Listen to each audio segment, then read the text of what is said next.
afternoon, ladies and gentlemen. My name is Carol Crawford, for those of you who don't know, and I'm the Minister and President of the Spiritualist Church, and it's always a pleasure to be here this afternoon to work with you.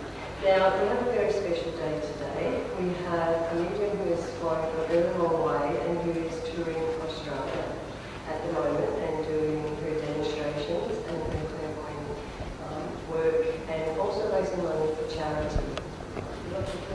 Yes. Doing some fundraising events for those who are affected by the floods. So this is very busy. He is affiliated with the church in Glasgow, Scotland, and has been a spiritualist medium and healer, and has been associated with the Red Feud, or how do you pronounce it? It's the Association for Spiritualist Knowledge, Red Feud. Right, exactly what you just said. I'm going to leave that one alone, I think. But Anne has many years of experience, 14 years of experience working in connection with that. But she has also, she does workshops for the Spiritualist National Union over in England and Scotland, and works throughout England and Scotland on the platforms over there as well.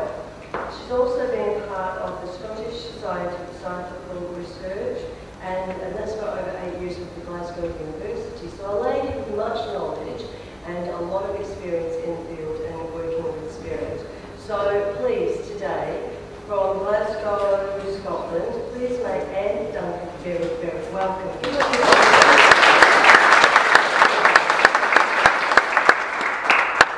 service will run differently for today because Anna works as us, that she works in a certain way, and we want to get the best out of that work. And the spirit come in, there's just no stopping that.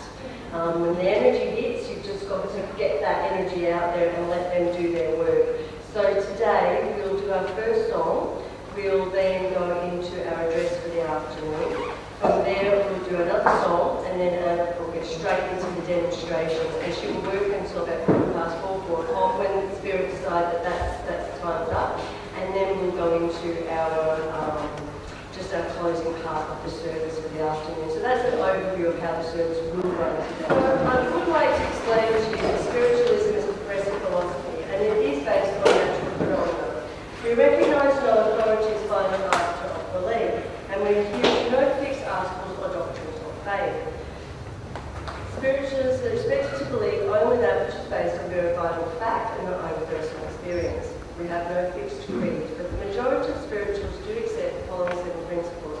And these principles were really looked at for putting terminology that would be more updated. Any philosophy has to keep moving with the times and updating. The essence of the principles have not changed as they were given through Emma Hart and Christian many years ago. The terminology and the words, they have just simply been changed as that which represents today and society as it is today. So the principles are just there on the board just behind us. The creative divine spirit of the universe, whom we call God. The unity of all created beings. The communion of spirits and ministering guides. The continuous existence of life beyond the veil of death. Communication between the incarnate and discarnate spirits. Personal responsibility for all our actions whilst on earth, and a path of eternal progress is open to all souls. We also believe that God is in the spirit, and that we can best know him by consciously realising that inner presence of the element of his divine nature, which is our real self, and this is a spark which unites us all. So as I said today, our service will be just a little bit different, and actually I'm excited, because I love change, and I love when things keep moving and things are adapted, and we get to meet and new friends, especially from overseas. It wasn't that long ago, it was last year May, that we were over in Scotland and that we went to Stansted ourselves.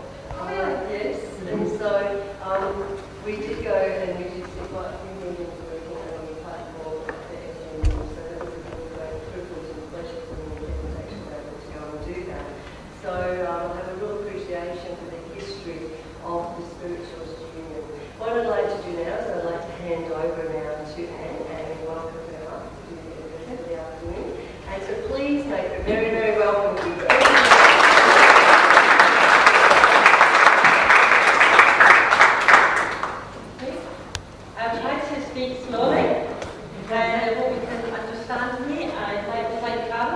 for inviting me here today. I'm actually from a little town, and it's 26 miles down the coast from Glasgow. It's called Gourock, and it's right on the banks of the River Clyde.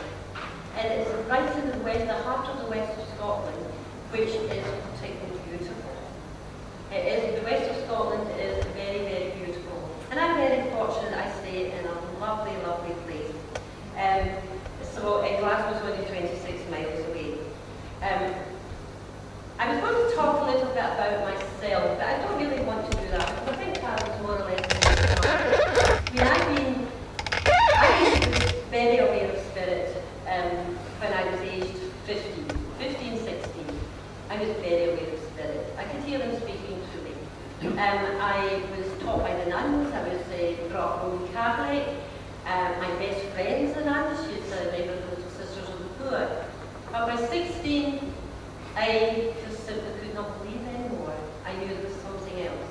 And that took me on a journey, a long, long journey. And it wasn't until my children grew up that I really had the freedom to pursue my dream and to follow my heart. And that was to take myself very much and get involved in the spiritualist movement. But one of the things that I really get the greatest pleasure from was being a member of the Society for Psychical Research at Glasgow University. The Society of Psychical Research was founded by a lovely gentleman called Professor Archie Roy. Now, Professor Roy passed to spirit just at the end of December. And you know, a light went out. But a light went on in the spirit world. Because he really was a lovely man. And Professor Roy tells a story.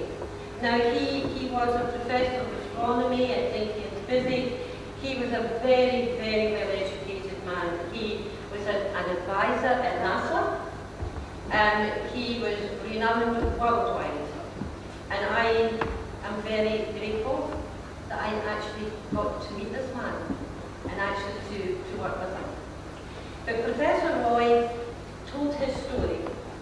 He was walking through the library at Glasgow University one day and he took a wrong turning.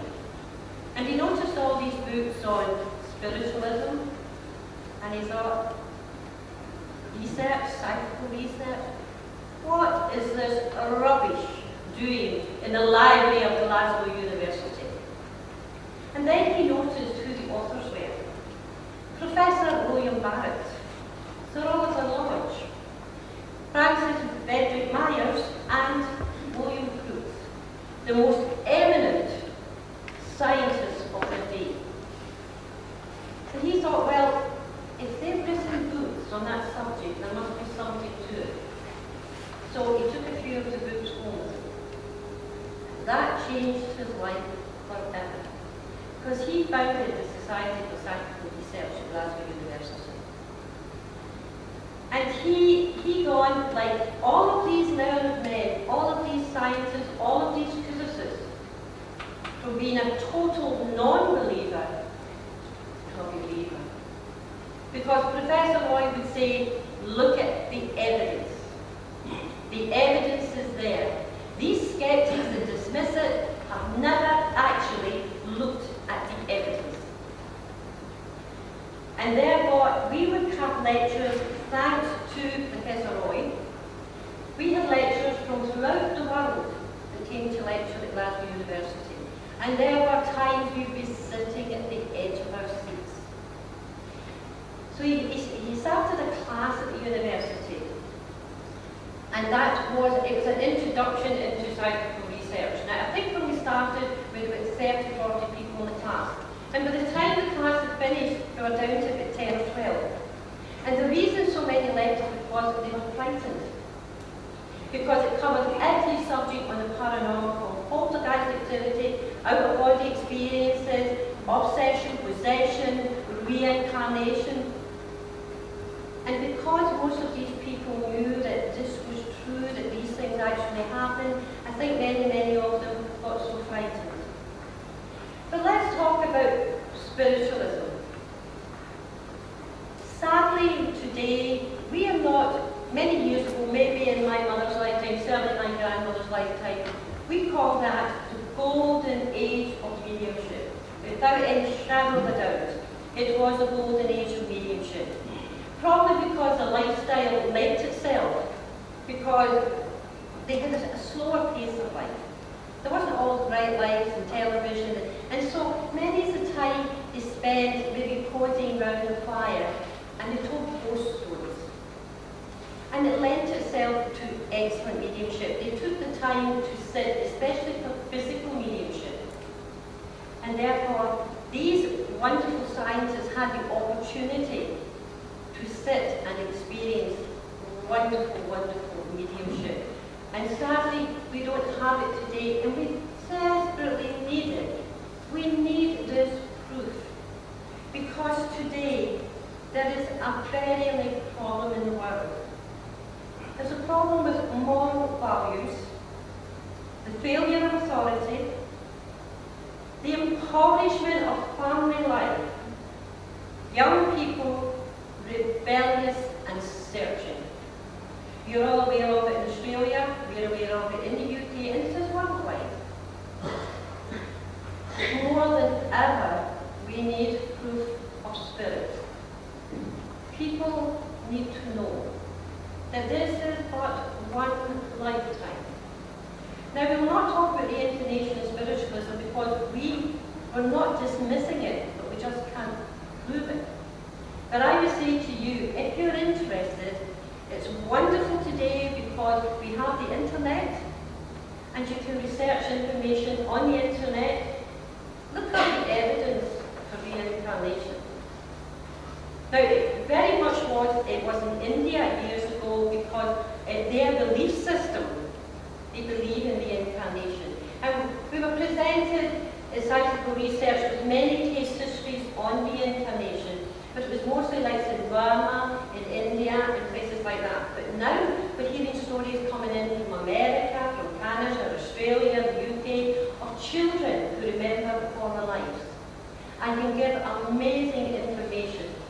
Now, I'm not doing a workshop today. If I was doing a workshop, we would very much get involved in, and I would tell you about the different routine of session, possession. I would quote case histories to you, and therefore, but go out and find out for yourself, because you'll be taking yourself on a journey of discovery, and you'll learn so much.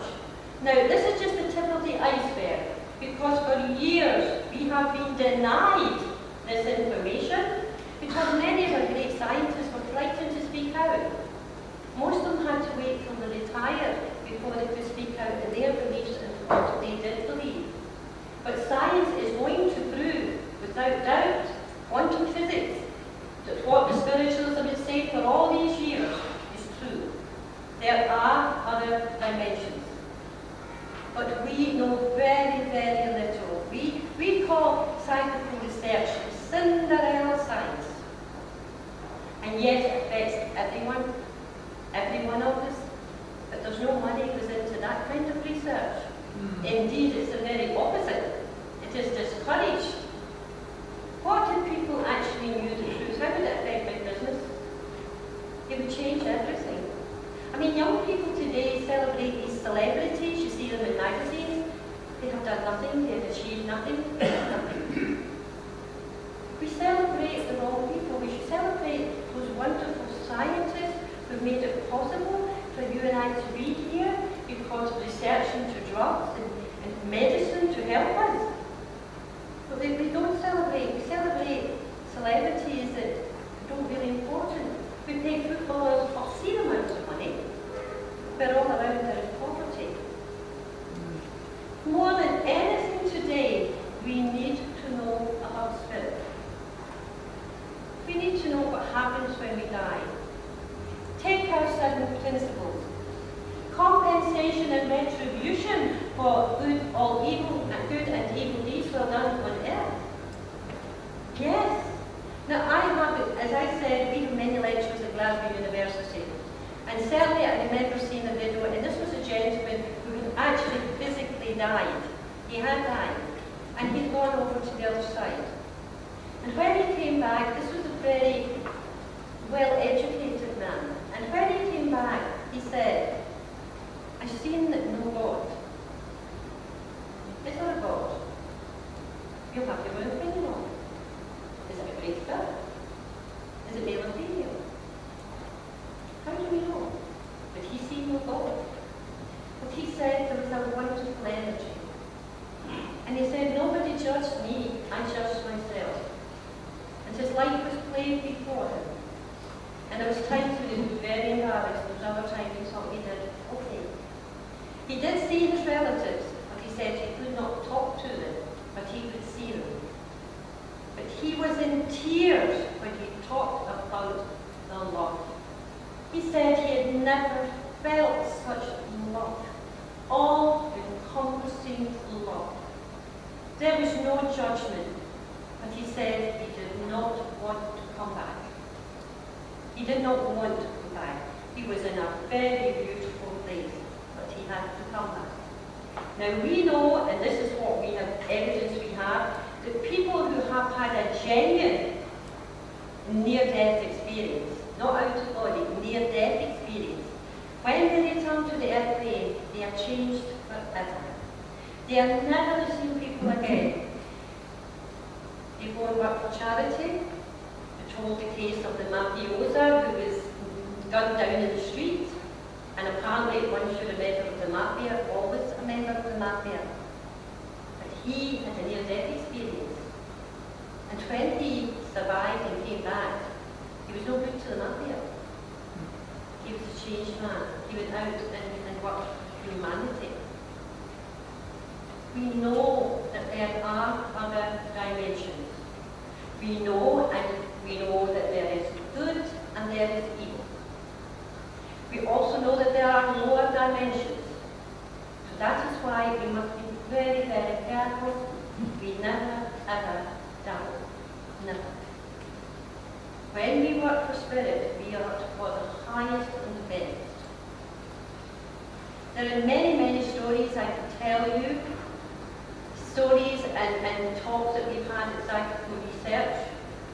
We know about various things that have happened to people. We are not here to frighten anyone, but we say life attracts life. So we say you don't play the rage wars, you don't do anything like that. But to work for spirit, to work for the greater good of mankind, nothing could be more rewarding. The greatest mediumship is physical mediumship. We don't see enough of it. We don't have enough physical mediums, actually. We just don't develop them today. I feel very privileged because I have sat and I have seen physical mediumship. I have seen the spirit guide appear before it. And this was taking place in a house in Dundee, in Scotland. There was a core group of 10 in the actual fields, and this core group met every single week. And once a month they invited 2 members of the public or spiritualists to come along and sit in at the seance. It was not ectoplasm. I don't know if you know about ectoplasm, but it is very dangerous for the medium. And they're now working with actual energy, more like energy. This was pure energy. And the medium actually sat in the cabinet. There were 2 people sitting either side of her. Before the medium actually walked in the room, they were like sleeping because spirit had pulled the energy of what was about to happen. And within seconds of that medium sitting down, and it wasn't done in darkness either, it was done in red light. See the medium perfectly clearly. And within minutes of the light being put out, the phenomena started. And we had one face come in after another, all spirit faces. And then the main spirit guide appeared before us. And he was sitting where the medium was sitting. And he was a red Indian guide. And he floated right out the cabinet, right round the room, and he stopped. And there we had direct voice, straight from the spirit guide. You could see the medium very clearly. Here was the spirit guide, and he was speaking to us. And the evidence was actually phenomenal. Once you've experienced, now there was many, there was a spirit guide, there was various people came through, came out of the cabinet and came to speak to us. Once you've experienced something like that, you could never, ever doubt that there is another world. And also, one of the people who actually came through, he was an ne'er-do-well. He was an alcoholic, and he died in prison. And his job in the spirit world was to gather everything together, all the energy together, so that that seance could take place that night. That was his job. And he tells us he was put to work the minute he went over the other side. When you experience something like that, it's very difficult to take it in. You know you're seeing it. You know you're sitting there. But somehow your mind just cannot absorb what you've just experienced. But they have to come and bring the evidence as well. It has to be evidential. And they brought evidence. Evidence of another dimension. And when these beautiful spirit people came through, they didn't talk about the earth, they talked about their world. The spirit world, their world, the real world. And they explained to us about our world. And one of the greatest lecturers was a Dr. Jude Curran, came to give a lecture, and the way she described it to us, never was a very good analogy of it. She said, imagine you're a fish in a fish tank, or a fish bowl, and you're swimming about. That's that fish's world. It knows nothing out with the fish bowl. And if the fish could talk and you were to lean over and say, there's another world out there, the fish wouldn't believe you because the only thing the fish sees is the water. And for that fish to experience out with the fish bowl, it has to come out, and it dies. Can you imagine if we're in a fish bowl? Are we all in the fish bowl? And the spirit is out there all around us? And they see us, and they watch us. You understand? But we're just like a fish. We don't know. We can't see it. There's another school of thought thinks it is a holographic universe. We are just touching the surface of this. We are really just touching the surface. Think of what's happened in my lifetime. Think how technology has moved on in my lifetime. I mean, someone went to Australia, you never see them again. That was it. You couldn't phone them. It cost a fortune. You had to book a phone call. Now you can see them. You can speak to them on Skype. You can, in 24 hours from the UK, you can be in Australia. That is fantastic. It never ceases to amaze me. What is it for the future? Will we be travelling to other dimensions? Why not? Why not? Think of the Star Trek Enterprise. Starship Enterprise. I have it in good authority that it was actually written by spiritualists. I don't know if it's true or not. But if you think about it, could we be travelling to other dimensions? Why not? It might not be in my lifetime, certainly. Maybe my children or grandchildren's lifetime. But ladies and gentlemen, we are free now. We are free to pursue this. We are not tied down by religions anymore. We are free to go and research and find out for ourselves. And that is wonderful. And it's very comforting when someone's life is ending to know that life is eternal. You cannot die. It is your physical body, but you, the essence of who you are, goes on. And that world will be as real to you as this world is, because that's not solid. We know that's not solid. It feels solid to us because we are here, which is not solid. That's why spirit can go through. Understand? There is another dimension, and it is very comforting. And for me, I find it very comforting to know that when we leave this earth plane, we're leaving all our troubles behind. We are going on to another dimension, and hopefully, as the years go by, we'll learn more and more about that dimension. Now, very quickly, I'll just finish with the skull experiment. Has anyone here about the skull experiment? You have, yes. I want to talk it down to Sir, thank you. I want to talk about the skull experiment. Now, this took place in England, and I think it was 4 people, and it was in the cellar underneath the And the phenomena apparently was absolutely amazing.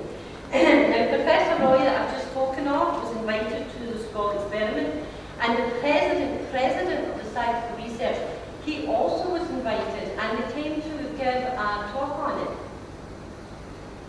And the Scott experiment was closed down overnight, because this was phenomenal. We had lights going in and out of people, with voices coming from the corner, and it stopped.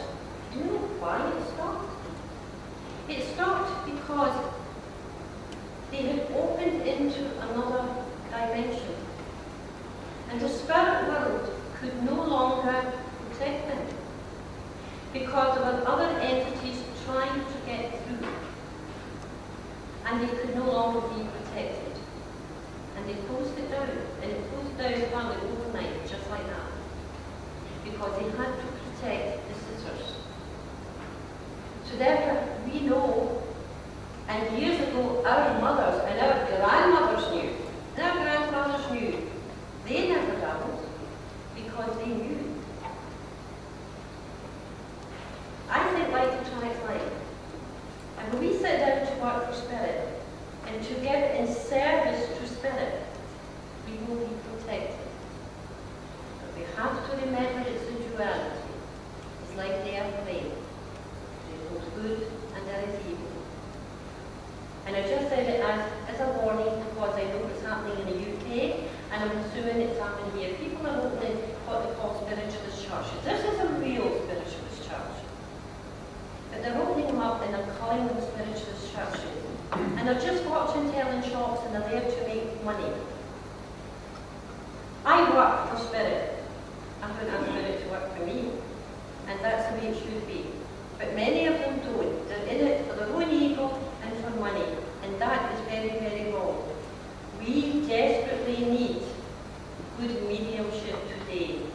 I'm not saying that I'm a great medium. I have my good services like everyone else, and I have my lots of good services. But I try my best to work, because a medium's job is to comfort and uplift the bereaved. We're not fortune tellers. We're here to work for spirit. And for everyone to know here that you're all going to die, every one of us will die, our physical body will die. But have the knowledge, and it will make your passing so much easier. If you know you're going home. Thank you.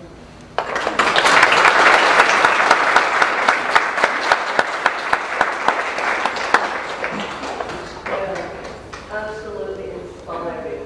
And there's really nothing to be said except thank you so much for coming and sharing your wonderful knowledge.